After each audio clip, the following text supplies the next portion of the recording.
Another season is upon us. Freshmen arrive wide-eyed with dreams of future glory, while seniors prepare for their last chance at immortality. There are only a handful of these opportunities in a man's life, a handful of chances to distinguish yourself from the rest.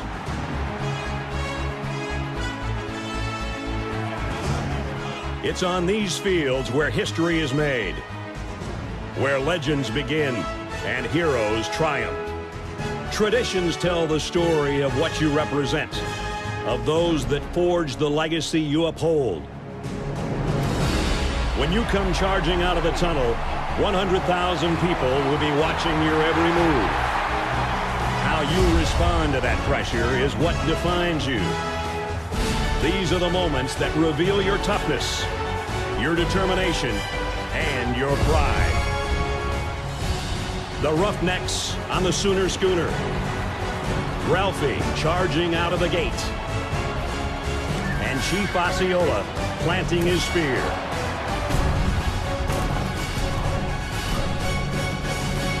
The time has come. Your time is now.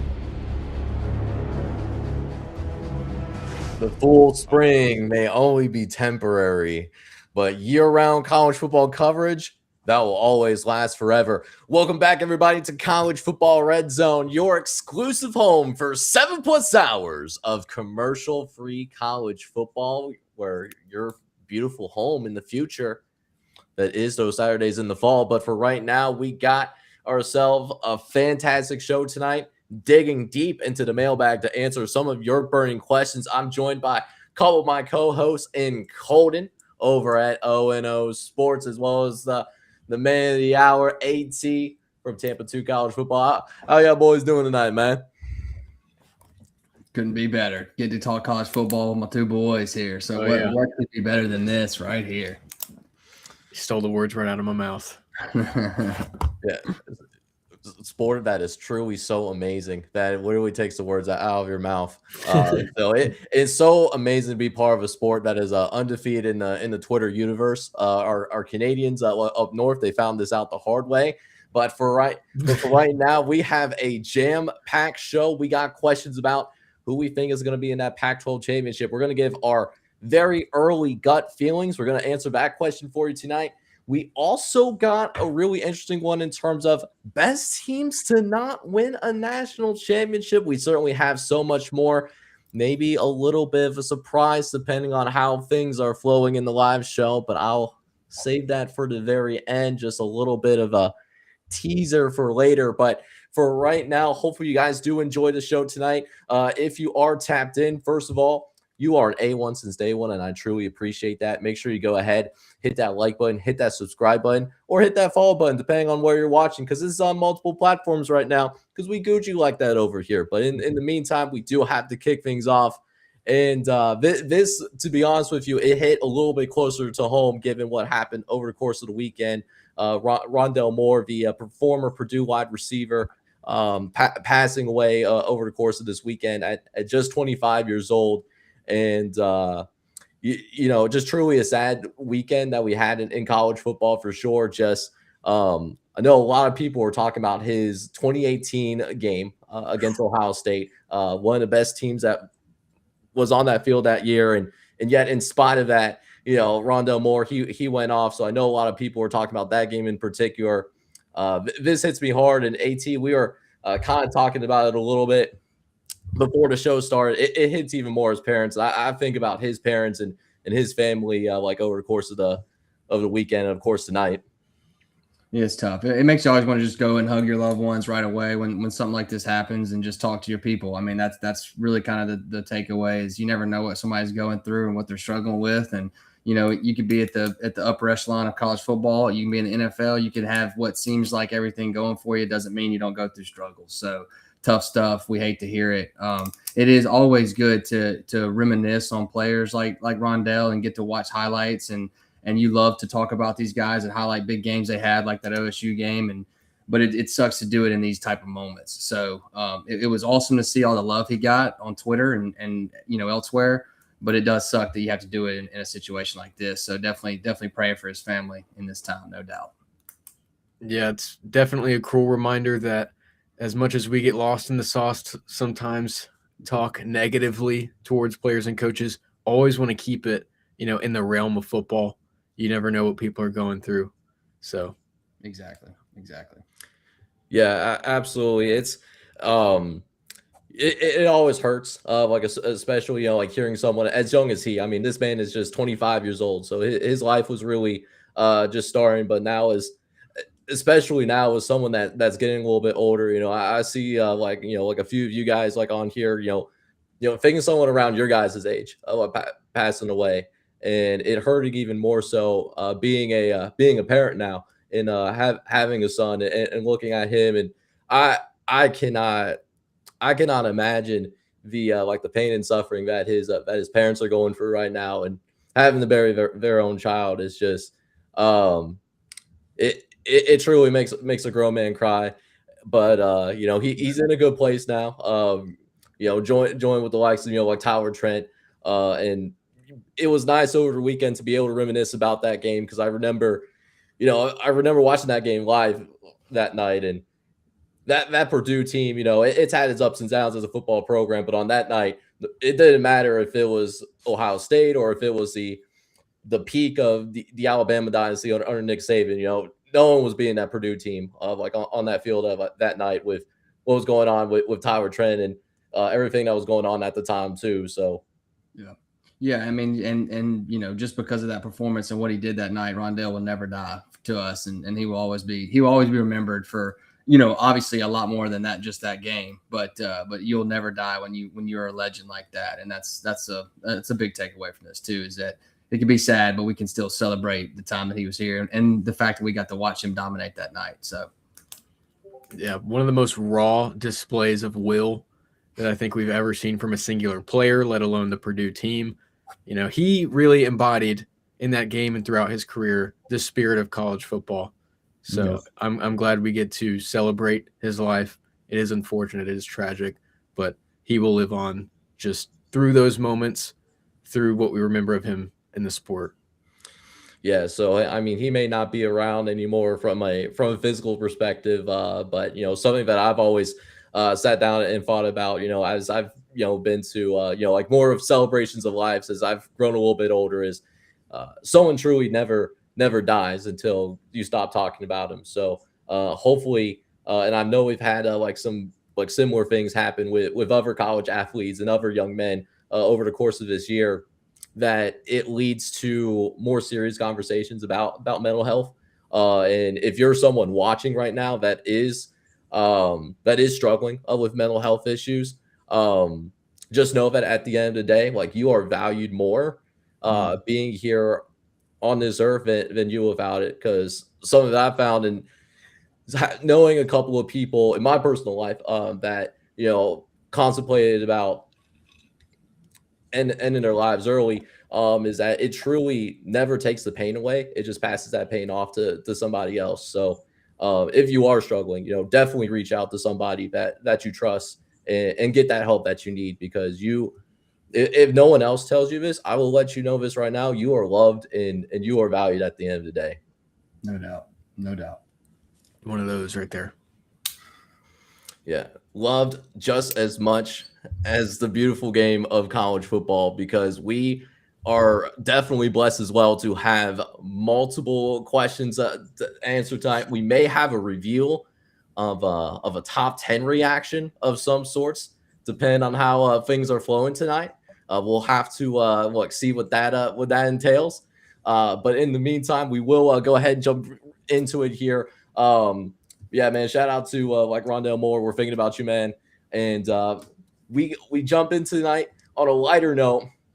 Got a great show. we jump into the mailbag. I always love the Monday episodes, man, being able to answer your guys' questions.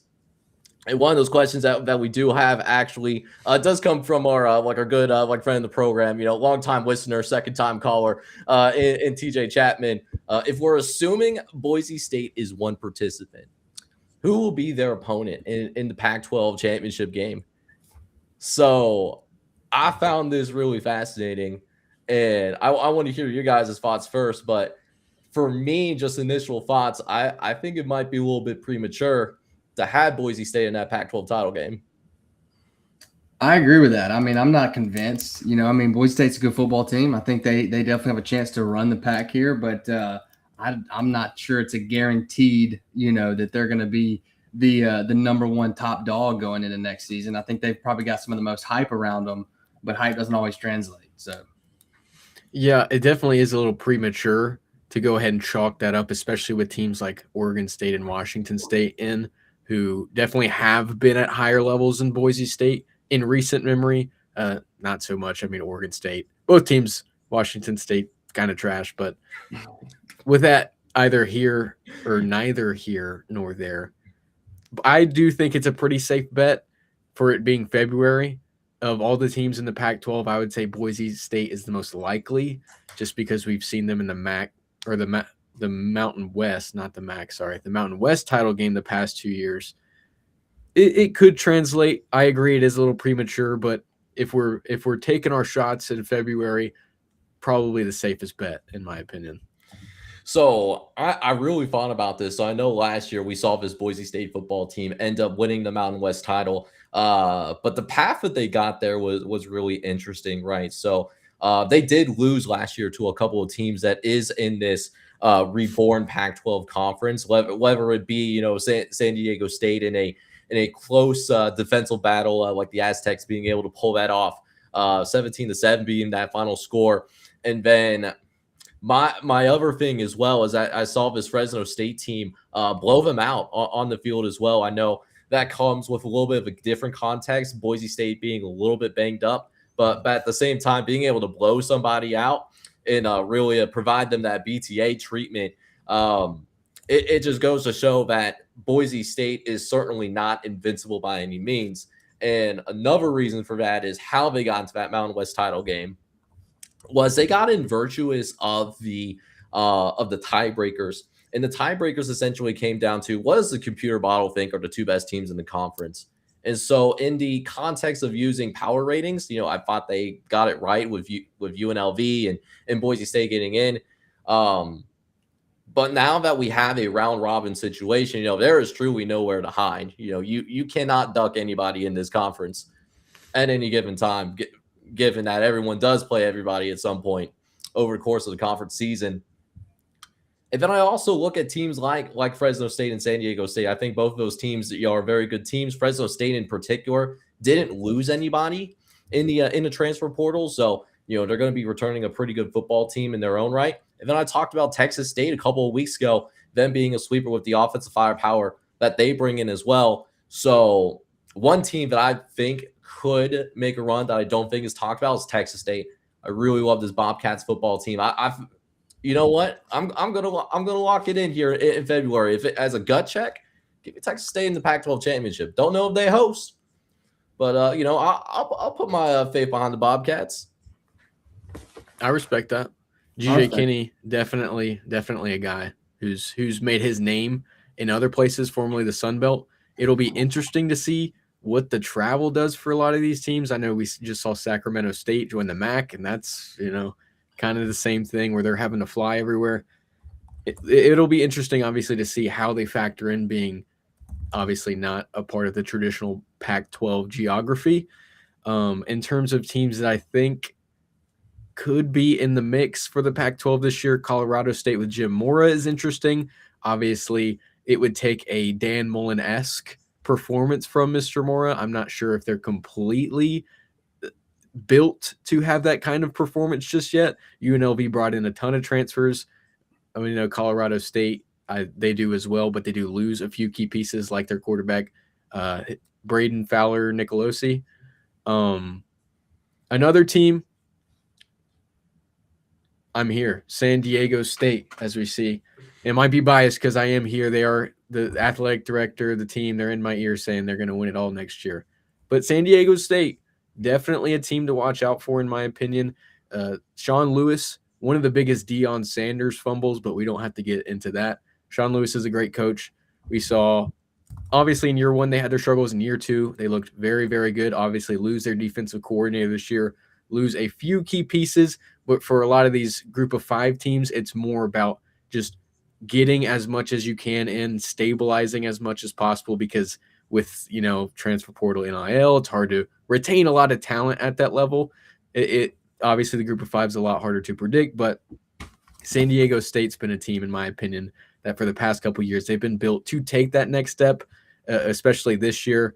Obviously, in the first year under Sean Lewis, not so much, but I think they're here to stay. I think they will be a team, if not in the mix for the actual title game, will be atop the conference, probably in the top 4 or 5 spots at least. Yeah, I agree. I'm kind of feeling the same way. Same thing that TJ Chapman said. I think Texas State's got a good offense. I think they're going to have a good rolling team, but the defense is what I think is going to scare me in the Pac-12 here. I think they're going to have one of the better defenses this season. Was leaning towards them, but when I started looking into it, I had to go with San Diego State. It's a lot of what we said. I'm agreeing with Colton here on this. They beat Boise State last year. They were third in the MWC. They had a good team. They're trending to me in the right direction. I think Sean Lewis is a good football coach. I think he's going to have the guys in the right spot. I think they're going to be one of my favorite teams to watch. I also love their jerseys. I think their jerseys are freaking sick. So that might be a little bias playing in here, but I want to see this jersey matchup, the red and black on the blue. I think that would be sick in the Pac-12 championship. So I'm leaning SDSU right here. I think they've got like I said, I think they're trending in the right direction. I think they've brought in some good talent in the portal. Their recruiting class was not great. Neither was anybody in the Pac-12. So it's not like we're, looking at somebody that's just overly talented in this group. But I think that they've kind of got the momentum right now. And if they can keep that up, I think it'd be easy for them to easily set themselves as one of the best teams in the conference. Yeah, and it is certainly hard to argue against that momentum, because that San Diego State team, we just talked about them, right? 3rd place in the Mountain West. If they would have just won that game against New Mexico at the very end of the regular season, we would have talked about them not only being in the Mountain West title game last year, but hosting at the same stadium that Colton is sitting at right now. And I know Sean Lewis out there, Colton, is trying to whisper sweet nothings about how incredible like the team is going to be over the course of this year.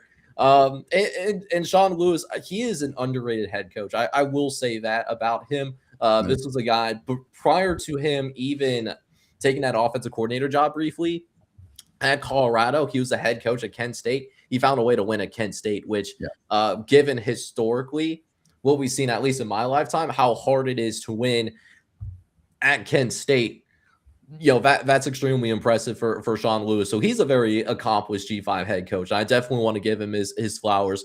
But why I really, you could say the same thing about Texas State, though. Texas State is also another team. They maybe weren't as close to making their conference title game as, the San Diego States of the world, or the like even the Fresno States. Texas State was also another program that really built some momentum, winning their last 4 games, including the bowl game. They're returning all that offensive firepower. That's going to be a problem. And to Texas State's credit, they did work on getting some talent in the transfer portal. So you look at this offense, we know that Texas State offense is going to be really good this year, even with the transition to a new conference. The thing is, and I know like we have a couple people in the live chat that mentioned it, what's that defense going to look like? And to me, if the defense is just average, I'm not even talking about being above average or good, just be almost what we saw from a 2019 LSU, where they're able to get stops at a semi-consistent basis, be opportunistic. That offense is going to do a lot of that heavy lifting. So I think San Diego State, they're going to get their flowers, and Fresno State, I think, is going to get their flowers as well. I think Texas State is really being slept on in this situation in terms of being a team capable of winning the Pac-12, or at least going to that title game. Absolutely. And I mean, San Diego State too, they, that last game of the year, they played a really good North Texas team and lost by 2 points. They put up 40 plus on them. And you look at, I want to highlight Washington State as well. Obviously, I'm going to be cheering for Washington State and Oregon State for staying around in the pack. It would be the best situation ever if we're watching those two teams next year in the Pac-12 championship instead. I don't think it's going to happen, but I will say Washington State's another team that I think's kind of got the momentum and trending in the right direction. But they got smoked by North Texas last year. 59-10 was the score in that game. And then you have San Diego State, a team that's not even in that conference, that plays them at the end of the season and dang near beats them. So I think that they're kind of my favorite right now. I honestly, if I was to predict a Pac-12 championship winner, I'm going with San Diego State.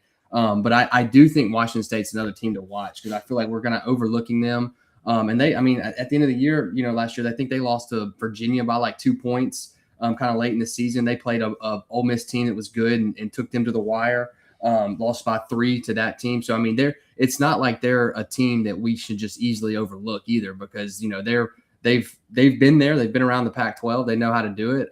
They won it last year. I don't know if we can really count that too much. It was just them and Oregon State, but they were number one. So I would be remiss to not mention them and as a team that could potentially end up in that championship game against Boise or a San Diego State type team. So yeah, for sure. I know like Washington State. That was a team that I know that they finished 7-6, but like you mentioned, like keeping it like really close against Ole Miss and nearly like pulling the upset off on Virginia and nearly pulling the upset off on James Madison as well. I'm just curious about what they're going to look like under a new coaching staff, right? We saw after 1 year, of our coaching staff, leaving for Iowa State. I will say that Washington State, when I did the deep dive on them from a transfer portal perspective, they didn't get rated as deeply as I thought that you would normally see. It was certainly not at the level that we saw like a North Texas or Tulane got rated when their head coaches bolted for a power conference job. But something that I'm always curious about, particularly with a head coach that doesn't have any head coaching experience, what is that going to look like? But I am very happy that, Washington State and Oregon State, they're in an actual conference this year. So we're very happy for them. I guess I have more question marks pertaining to the coaching staff because there's certainly some very good coaches in the Pac-12 that don't necessarily get the flowers that they necessarily deserve. Yeah, no doubt. Yeah, it's going to be interesting. I think Kirby Moore can do a good job. I obviously coming from Missouri, offensive coordinator, no head coaching experience. That's going to be a big question mark. But yeah, like you said, they didn't get rated a ton. I feel like they have a good chance. I feel like they have a solid chance to be a good team. And yet again, I'm going to be cheering hard for Washington State and Oregon State. I think they deserve all the roses for staying in the Pac-12.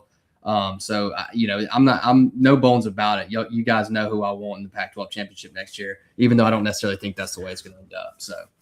And with both of those teams, obviously we just talked about Kirby Moore. You can imagine that they'll establish a clear identity on offense just because, they bring in one of the better offensive coordinators in the SEC last year. With Oregon State and Jamarcus Shepard, it's not so clear. So they are a wild card team. As bad as they were last year, you can't really say exactly what they're going to look like because we haven't seen a Jamarcus Shepard-led group of 5 team ever. So they could come out, look very strong. They could come out and look very weak again this year. So I know that's not really saying much, but we don't really know a whole lot about Oregon State yet. And to round it off, let's just mention every single new Pac-12 team. Utah State, they still got Bronco Mendenhall. Tongue twister. Yeah, try saying that 5 times fast, he is a high floor kind of coach. You saw in their first year or in his first year at Utah State go 6-7. But I don't expect them necessarily to be a team sneaking around the title picture. It could happen. This conference is wide open, as we've talked about. Even I would say Boise State isn't a lock, as we've already said at points in this live stream. But Utah State, just to round us out, definitely somewhat in there. Yeah, and you mentioned it, how wide open it truly is. They're really looking at things right now from the Pac-12. You can't say that there's a true clear cut, no kidding, this team is going to be the worst team in the conference. Colorado State maybe having like one of the tougher 2025 campaigns last year. But even then, they were able to go out. They got a brand new head coach in Jim Mora, very distinguished head coach, leading UConn to multiple 9-win seasons in a row. So you would imagine that at the bare minimum, Colorado State isn't going to be worst. You would imagine that they'll probably be a little bit better as well. So it's going to be interesting to see how things shake out. And I would even argue for Oregon State. Yes, they finished 2-10, but they weren't as terrible as what their record suggests. Really what held them back, and really V-Dub kind of mentioned it already, was the special teams was horrific. And every Oregon State will absolutely agree with you on that. But there was multiple games that were one-possession games that they just couldn't finish. They had Houston on the ropes, and that was a Houston football team that was a really good team. They ended up finishing in the top 25. They dropped that game. They played a really close one against Appalachian State as well. They couldn't find a way to pull that one out. Sam Houston, that was another game that they probably should have won, but again, special teams came in, and basically the Oregon State special teams was the biggest cockblock to Oregon State winning football games that I have seen over the course of this decade. It was truly incredible watching all that. Oh, and Fresno State, they were right in the thick of things with Fresno State. They lost that game by 9. So, you flip those 4 games, they had better special teams play. We're talking about Oregon State, instead of being one of the worst teams in the country, we're talking about them as at least a bowl team, right? Which, again, it doesn't sound impressive, but we're not talking about Oregon State about how booty cheeks they were over the course of 2025. So we're just going over all the anatomy. Yeah. Covering the entire anatomy here tonight. That's for sure. But I think Boise State's going to be in that tier 1. I would feel comfortable with having them at least in the conversation. I do think they do have the best program in the Pac-12 right now. I think their program stands above the rest of the teams in the conference. So I don't have a problem picking them to be in the title game, and maybe they're going to be the ones hosting. Who knows? But with all the intriguing teams that are in this conference, I don't know if I want to put that in pen even here in the in the month of February. No, you're not going to see me sign off on a prediction till at least June.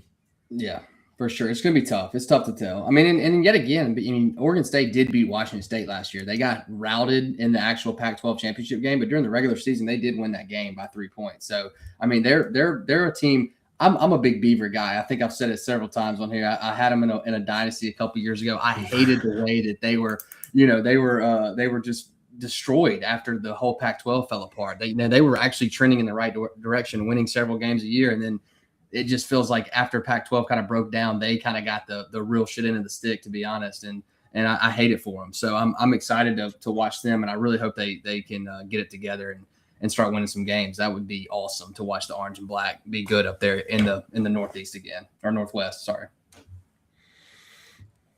Yeah, Jonathan Smith, he had it good there, man. He had everything he needed. It's hindsight's 2020, but you make the jump to Michigan State, you don't end up panning out. I think if he was given more time, he might have been able to make it work. But you just hate to see someone that meant so much to a program, did a lot of good things there, make a jump somewhere else, and it just doesn't work out. I get the decision. Like we said, Pac-12 was in a bit of a disintegration, but man, could you imagine Jonathan Smith in this landscape in the new Pac-12? I feel like they would run circles around a few of these teams. You happen to mention this guy earlier, so I just got to bring the name up. Dan Mullen. Come on, man, right? He did that to the Bulldogs down here in the South. Left us, went to Florida, got fired. Oh yeah. Now we're seeing him, get some good hype back at UNLV.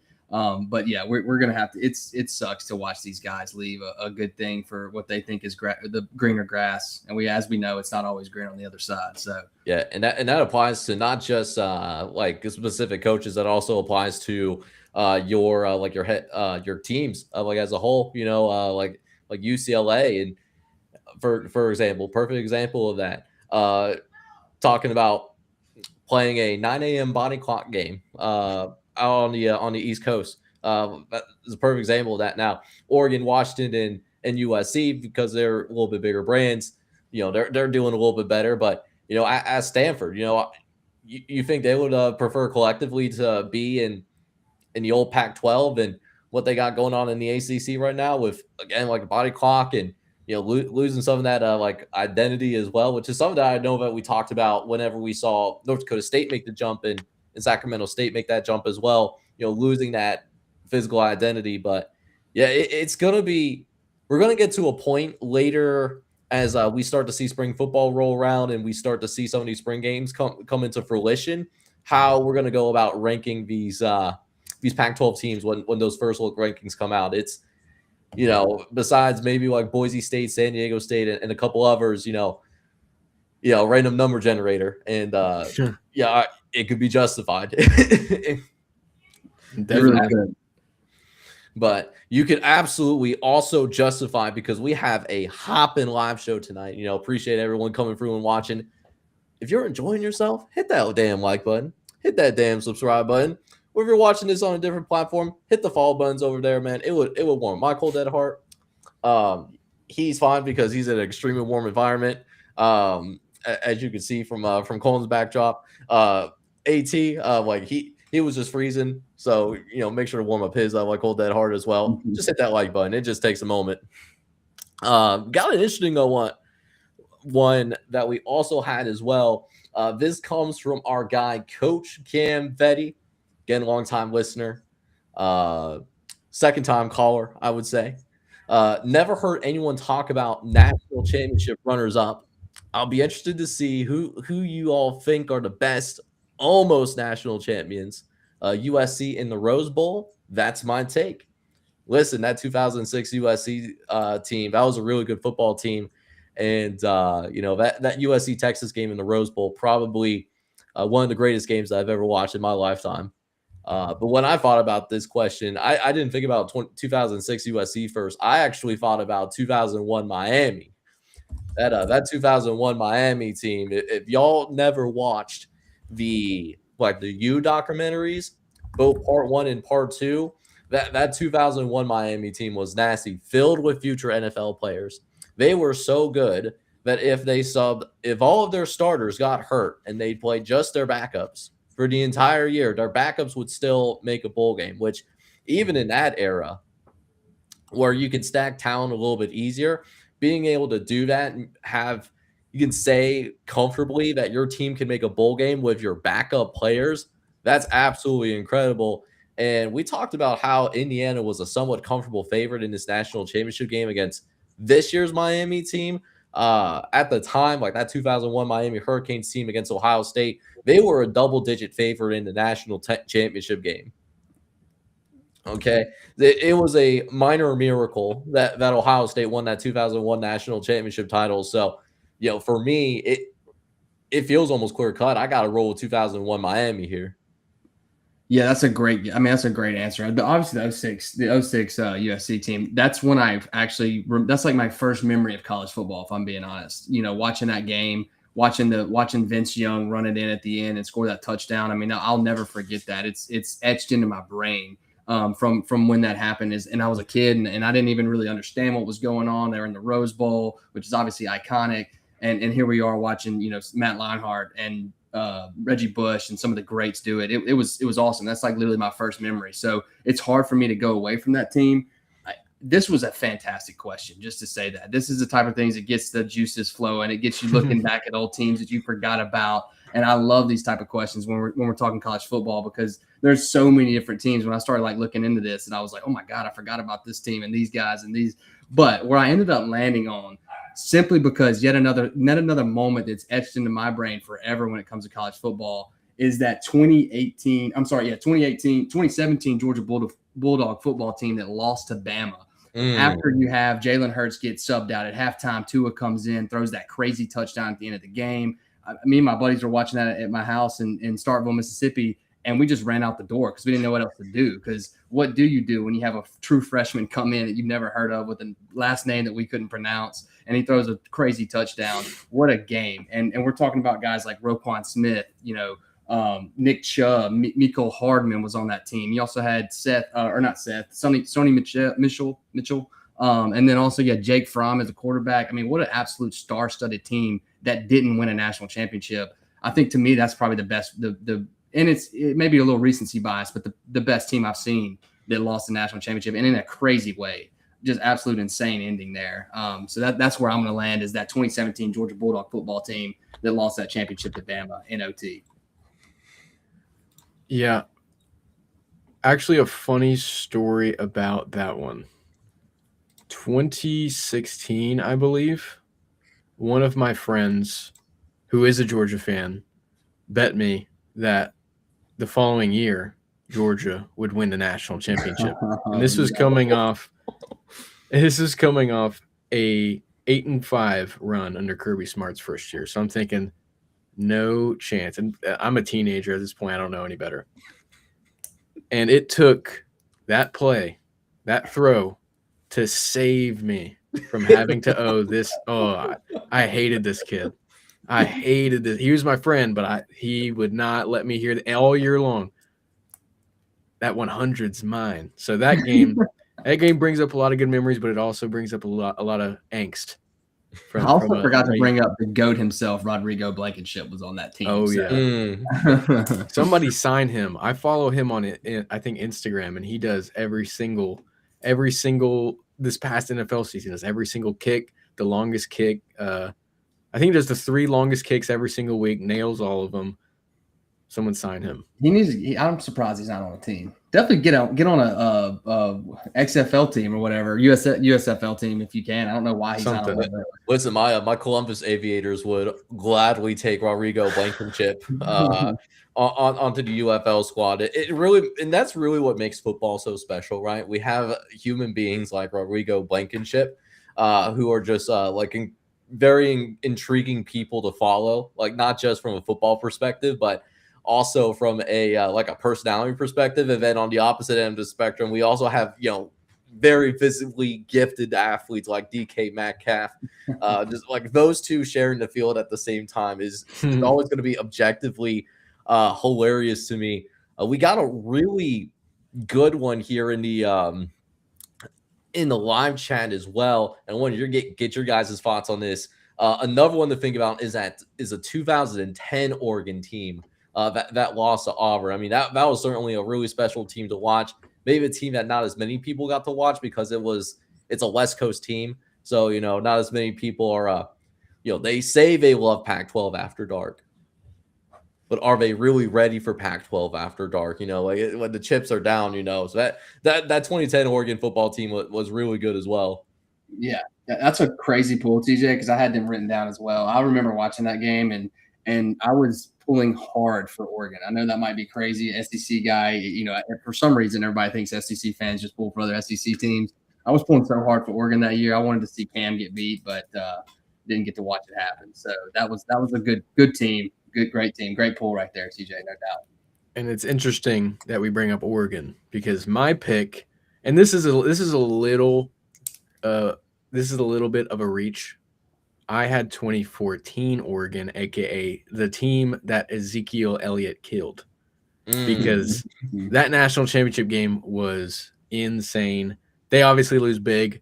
Ezekiel Elliott had like 500 yards, and I mean, this is a team. The record doesn't scream elite. They went 13-2. They lost to Arizona earlier in the year and then avenged that with a 51-13 victory. They, of course, had none other than one of the greatest college football quarterbacks. I'm just so excited I can barely even say it. In Marcus Mariota. He was essentially their entire offense. They averaged 44 points per game, over 500 yards. One of the greatest quarterback performances of all time, 5,200 yards, 57 touchdowns. And something that surprised me, because for some reason I remembered him being super turnover prone, just 7 turnovers. That's a crazy ratio, 57 touchdowns total to just 7 total turnovers. One of the greatest seasons ever as a quarterback. One of the craziest teams, especially offensively. Definitely a reach to say they were one of the better teams. If they had a slightly better defense, we could be talking about them like we talk about 2019 LSU, though, because that offense was absolutely insane. But just come up short. Obviously, the runner-up came very close because they beat number 2 Florida State in the Rose Bowl 59-20 that year. Yeah. So they were just up and down week to week. Yeah, and that was in an era in which we only had the 14 playoff. It's not like today where we have a 12-team playoff, so we were a little bit less inclusive back then. So in that Florida State team, that was led by Jameis Winston, if I'm not mistaken. After and that was a year after he won the Heisman Trophy. So I mean, Florida State, they had some studs on their end as well. And for Oregon, to walk into the Rose Bowl and just absolutely devastate them on all facets of the game. A little bit of an honorable mention for me, since we're talking about 2014. That 2014 Alabama team was also really darn good as well. I mean, it took a world-class effort from Ezekiel Elliott, as well as the 12-gauge shotgun himself and Cardell Jones, famous for his comments of "I didn't come here to play school." It took a world-class effort from on both sides of the ball. For that 2014 Alabama team to be beaten, because they were really damn good, like in their own right. I will say, I guess to really preface Cam Fetter's question, what I'll say about 2006 USC is that inspired me to get into college football gaming, because I remember the very next day, and I'm gonna show my age a little bit here. I was at Blockbuster, all right, and I saw NCAA 06 the day after the national championship game. And I remember going home, getting NCAA 06 out for the very first time, and just playing with Reggie Bush, and I was stoked. You have never seen a 7-year-old little miniature Jake so incredibly happy. I mean, that's what got me into college football, that game, dude. I remember watching that and being like, this is fun. This is awesome. This is electric. This is the coolest thing I've ever seen. I mean, it really was. So I mean, that's a great pool. I think they're one of the greatest teams to ever not win a championship. No doubt about it. But yes, V-Dub, to answer your question, yes, I am in fact old enough to remember Blockbuster. I wear this as a badge of honor. I rented several games. That's what kids are missing nowadays. The fact that you would go rent a game and only have it for like 3 days or something like that, if you're lucky. I mean, that they need to bring that back, no doubt. That was the best time ever. Yeah, nowadays you could just get it on the straight from a console, and that's another thing too. You had a chance to get a physical copy. Yeah, right. Had to go do it. Had to get my parents to drive me there. Had to convince them. Had to talk them into it. It was a whole process that we had to go through back then. It was tough just to play a video game, and it's not like that anymore. Now they're just downloading with the credit card on the PlayStation, or the Xbox, whatever they got. The times have changed, I guess. So, to be fair, I also remember Blockbuster as a child. I did attend. I was a big proponent though when I was a kid.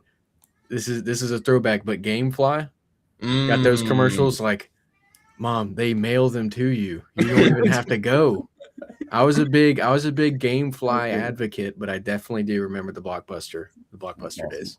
I forgot about GameFly. That was that was a big time. You know what? That it wasn't a core memory for me, but it was etched deep into my memories, and it just awoken something very deep inside me. Seeing hearing GameFly for the first time in I want to say 15, 20 years. It feels like. The commercials just popped into my brain because they were always had some ads going on. The late night commercials or whatever, they always had those ads rolling. So yeah, it was it was in between you randomly wake back up and then you see the George Lopez show or something like that at 2 in the morning. Great nostalgia shot right there. No. But yeah, man. I mean, there are certainly some great teams on the opposite spectrum of that. The worst teams to make it to a national championship game, it's got to be the TCU squad. Now that I think about them, just the way that Georgia did them dirty, that was rough to watch. It was a magical moment for TCU, but.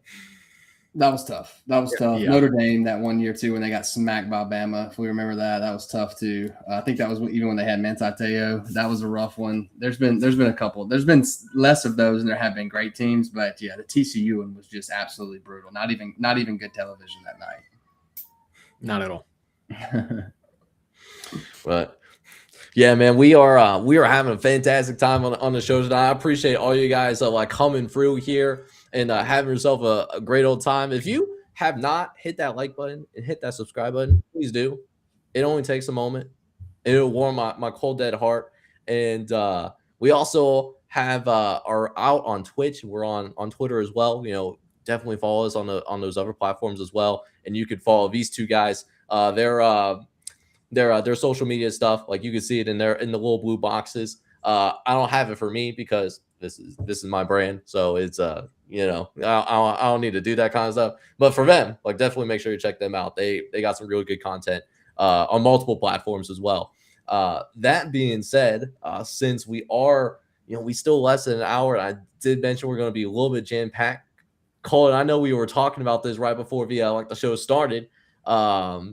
You had a really good metric come out earlier today, and one of the things that your majestic metric spat out was your top 10 coaches. So I didn't know if that was something that you wanted to expand on here tonight, or Yes, I actually have the graphic pulled up. We can debut it live on show if I can figure out how to do that. Is there a way to do that? I think if there's a way for you to show it on your I think there's a way for you to share your screen, or at least I could stop sharing mine. Oh, here we go. I can pull it up in. That's not going to work. Y'all talk about something while I try and figure this out. How are y'all? Man, I do have another team that we didn't mention. Great team here. What about the 2018 Bama team with Najee Harris, Quinn Williams, Damian Harris, all those studs, Josh Jacobs on that team? Do we forget about them? I felt like we had to bring them up too. That's a team that lost the championship. That was fantastic as well. Is what's really I still remember to this day about that 2018 Alabama team. I think Mark Ingram was an honorary captain for one of the games. And Mark Ingram, he's a very stout dude. He's a strong dude for sure. Definitely known for his power running, particularly when he was with the New Orleans Saints. And just seeing him next to Derrick Henry, it's a night and day difference. I've never seen someone make Mark Ingram look as small as what Derrick Henry did to Mark Ingram that particular day. Derrick Henry is non-human in my opinion. I mean, he's just a beast of a beast. I think my favorite Derrick Henry story is when he gets to Alabama, has no idea what coverage is, no idea how to block, no idea how to do anything, because literally all his high school team did was just hand him the ball 60 times a game. And so, Nick Saban's getting in his ass one time, and he's like, look, man, I don't even know what I'm doing out here right now. You got to coach me up a little bit. So they got to kind of give him some leeway for sure. Listen, I've never had my team never passed my entire high school career. They just looked at me as hey, here's the ball. Go have fun there, sport. What's crazy about Derrick Henry's high school football team is, they had, the generational talent that he was, and, the way that his NFL career is panning out, he could end up in the NFL Hall of Fame. Sure. And yet his high school football team found the way to lose multiple times. Yeah, it's crazy. Yeah, I mean, they had one strategy. Their coach saw him as that's our game plan right there. It's kicking and screaming, get the ball to the Italians. Theirs was, hey, let's get the ball to Derrick Henry. So, here we go. We did it. Oh, my goodness. Look at that. So, for an explanation, the numbers you see on your screen are good rating, which is, of course, as Jake mentioned, my new metric, one of my new metrics, along with success versus expectation, short for SVE, because that's a jumble of words to have to say every time. SVE measures how good teams are based on their expectations in the preseason and just in general for an Ohio State. Obviously, they're going to have higher expectations every year. It's going to be harder for them to get up into that national championship picture when they're in the 10.5 win range every single preseason. But for teams like Indiana, obviously, the past 2 years, they've had lower expectations, 2024 especially. They make that jump under Curt Cignetti, and the good rating then takes SVE along with numerous other success and power metrics in college football, blends them all together and spits out a number for me. And based on those numbers with all of the coaches, and as you see, Curt Cignetti is our number one coach. And that is including in the 3-year snapshot his time at James Madison, where they have a much lower strength of schedule. Still a great team, and that just goes to show you the kind of head coach Curt Cignetti is. Off the top of the dome, do we see anything that stands out? I know I do, because I took a long, hard look at this list when I was making it.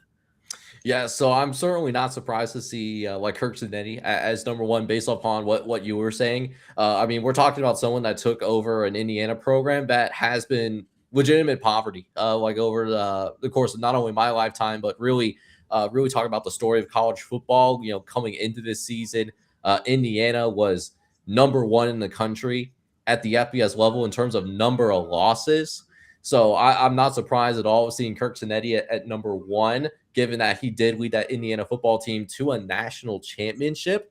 One name that I am surprised to see, though, is Eli Drinkwitz sitting there at number 9. You know, it seems like we don't really talk about Missouri a ton whenever we are in a preseason atmosphere. But as the season progresses further, you know, Missouri, you know, always seems to find themselves either, you know, in the top 25 or very close to the top 25, even though they don't get a lot of love in terms of like SEC title conversations or like national championship conversations, certainly. So I think it speaks to how good Eli Drinkwitz truly is as a coach. We'll pleasantly surprised to see him on the top 10 list, but you know what? It's that's not ridiculous. Drink is an SVE GOAT, if I had to put it plain. I mean, he really gets carried by that second year at Missouri. Obviously, if this was a 4-year average rating, he would get dragged down a little bit more because his first year at Missouri was not that great. But that second year, when they took that initial jump, I think won 11 games in 2023, if I'm not mistaken. To 2024, again, won 10 games. 2 really good seasons in a row when they weren't really expected to. So for that, his SVE, that he is very, very sought after in terms of SVE. This year, they come back down to earth a little bit more, so it balances back out. That is why I chose to go with the 3-year. And, of course, because this is going to be in reference to the most controversial thing that Josh Pate did over the weekend, which was release his 10-team head coach ranking. So this is a reference to that. It caused a lot of havoc. You know, he's lost a few followers because of that list. So, so yeah, this was in response to that, to give the good rating take on the top 10 college football head coaches. A non-biased metric take. I like it. I mean, it makes sense. It makes sense that Eli's there. I mean, he definitely outweighs expectations. You know, it's not like he's just, you know, bringing Missouri into the top 10 or top 5 every year, but he's definitely making them better than what they expected to be.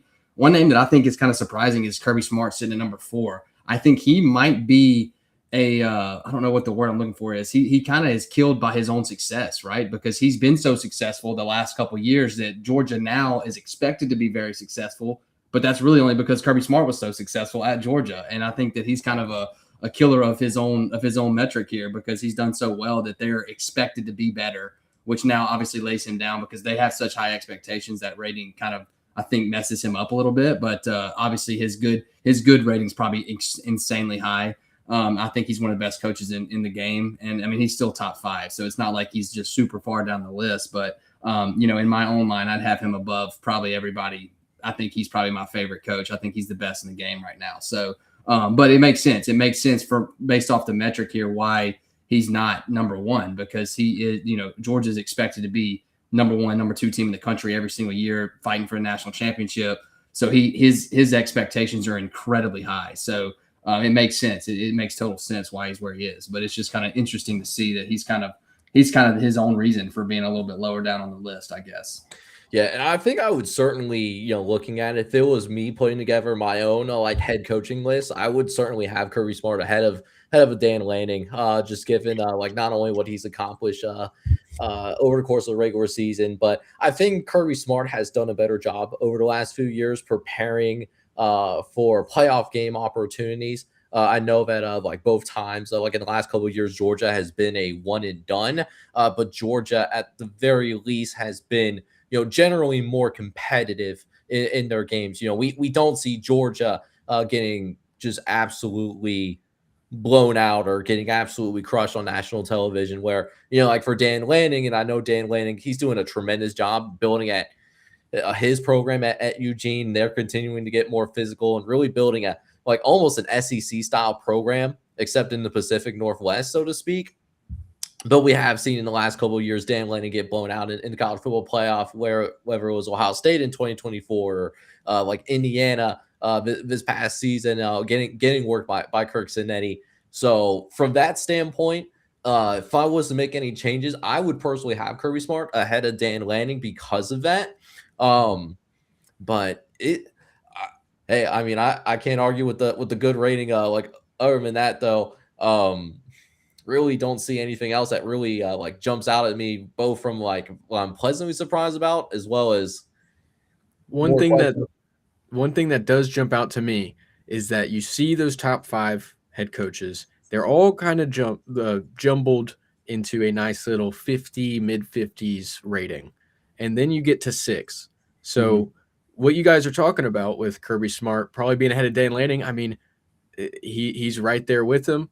Then you have Lane Kiffin very, very closely behind Kirby Smart. But then we jump right outside the top 5, and it's Marcus Freeman. And I think that's interesting because you do have these Notre Dame teams, these Texas teams, these Alabama teams who have been very good. But I think once you get into those lacking teams, you have, of course, Indiana the past 2 years. It's been fantastic. Ohio State, always fantastic. Oregon, Georgia, always fantastic. You have those top tier programs.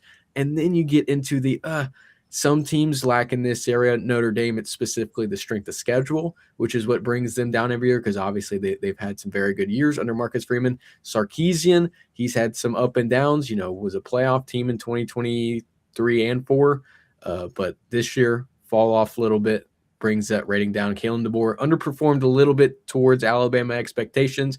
That is very tough for him, obviously, because Nick Saban gets there. And then we have, of course, Eli Drinkwitz, Mike Elko. But to me, the most interesting part about this list is how close those top 5 head coaches are. Because like you said, once you get personal things that you care about more into the mix, you absolutely could put a Kirby Smart above Dan Lanning, Ryan Day, and Kurt Cignetti. But in terms of those raw numbers, all those coaches are right bunched in with each other. And then there's a big drop-off, which I find very, very interesting. Yeah, and I think it's going to be really interesting to see where we see Pete Golding, like if he makes this list a few years from now, because I do want to give Pete Golding his credit, like taking over right after he had to stay the ship with Lane Kiffin departing for LSU right before their season was officially done. And so he had the challenge of preparing for a college football playoff. And I thought he handled himself really well in that context, not only doing what you're supposed to do against Tulane, but then also turning around and beating a really good Georgia football team that may have been considered down the last couple of years, but Georgia is still was a top 5 to 10 team in the nation last year. And I thought Pete Golding did what Lane Kiffin couldn't do, and that was beat Georgia. So we're going to need a little bit more of a sample size. 2 games is not going to do any justice, but I'm going to be curious to see, if we're looking at this list again a few years from now, if we see Pete Golding on here, just to see if that was more of a indicator of long-term success for him, or did what we witnessed was more of a insanity run. It'd be interesting. I mean, that Georgia game, I obviously had the guys ready. Pete Golding did, but I have to give that to Trinidad. That was one of the best quarterback performances I've ever seen, and in all of college football was in that game, and it's hard to deny that. So, yeah, I think that it's obviously a testament to what Pete was able to do, taking over a team at the end of the year and getting your guys ready. You obviously have to have your boys ready, and they played well defensively, which is what he's known for. But it's tough for me to just act like coaching won that game when you watch Trinidad just absolutely ball out of every single play. And even when the play broke down, he was just making unbelievable. It was Johnny Manziel type stuff, wizard type stuff out there. And that just got to give him his props for that. Pete Golding, I do think we could see Pete Golding on this list as long as Dabo Swinney doesn't drive down there and kill him for tampering. So I think that's what we got a good point. Now. That's a great point. And a few teams, because I did get a little carried away in making this list, I ended up doing a top 20. A few of the names just barely outside this list. At 11, James Franklin. Very interesting because obviously this year weren't great. I think that is abundantly clear. We've hashed that time and time again over the season, but still, that's a testament to how good they've been under him. Just couldn't, of course, reach that hump after Franklin, Mario Cristobal. And he's really carried by this season because the prior 2 seasons, the 2024, they were very good. Didn't get to that next level, but 2023, obviously the same. Didn't get to that next level, not even close. This year, obviously, they make the national championship, and he's 12 now, which is. Is this stuck to the P4 as well? I'm curious to see how some of these G5 guys. Okay, yeah, because Yes. I bet there'd be G5 would probably just blow the rating out just based off success versus expectation altogether.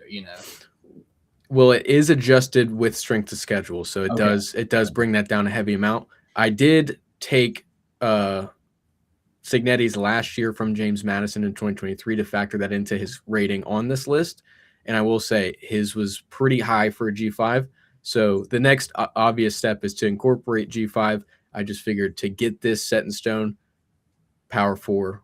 Because I could see like a Charles Huff, somebody like that, have a really high rating here. For sure. Even a John Sumrall, I think, could appear somewhere inside the top 20. Ton of success at Tulane, ton of success at Troy. I think he could definitely find his way inside the top 20 head coaches, potentially, because also in the American, he's not playing good teams. Just not teams that Ryan Day is playing, just not teams that Kirby Smart's playing. So definitely somewhere, definitely going to incorporate Group of 5 at some point this offseason, I would say. Hopefully within the next month, definitely before the start of the season. So we'll get a better look at Group of 5 coaches as well. And ditto for Bob like Chesney as well, who did a really good job of succeeding Kirk Zanetti after Kirk Zanetti did depart for Indiana. I thought he did a really admirable job, taking the reins of James Madison and really taking that next step in terms of actually making the college football playoff. And to his credit, had them in a somewhat competitive game against Oregon. I know that first half was particularly ugly, but James Madison was one of very few teams that actually put up 30 points against a very good Oregon football team. So, I mean, I know that the G5 wasn't necessarily fully incorporated here, but I think I could see Bob Chesney being on a list like this. I'm also okay with Mario Cristobal not being in this top 10 as well. This was someone that very recently we did see, forget that the kneel down did exist. That is something to certainly keep in mind as well. Is Winningham on there? I'm curious to know if he made the. Ooh, that is a good one. I can check where Whittingham is. I don't think I wrote him down. He's had some good seasons with Utah. Yeah, he has. He definitely has, but that 2024 year's weighing him down heavy. Yeah. Big negative score in 2024, but Utah comes back, and if it was last year, he'd probably be top 10. Yeah. Compared to these, he would be about 6 or 7. Okay. Interesting. But hey, Cole, I mean, I really appreciate you showing this graphic on here because I'm gonna be curious to see if you also come up with a bottom 10 head coaches, at least for the P4. We always love top 10 lists, but a bottom 10 list, that's that really gets the people going at times, right? But hey, really appreciate everyone coming out and enjoying the show. It's been a blast being able to talk college football with you guys. We have some very special things in the work like this later this week. We're going to start diving into as we see spring football coming a lot closer in terms of spring games, really getting into first look rankings. So definitely want to make sure to come out to future shows. But in the meantime, we're going to get ready to sign off here for tonight. But thank you everyone for tuning in and watching our show. If you haven't done so, hit that like button, hit that subscribe button as well. And then on top of that, make sure you follow us on the upper platforms. Make sure to follow these guys. They have some fantastic analysis, and they are incredibly underrated. So make sure you give them the love that they deserve as well. But with that being said, this is Jake, joined by my co-host, making sure you guys are all out there having a good night. Take care, everybody.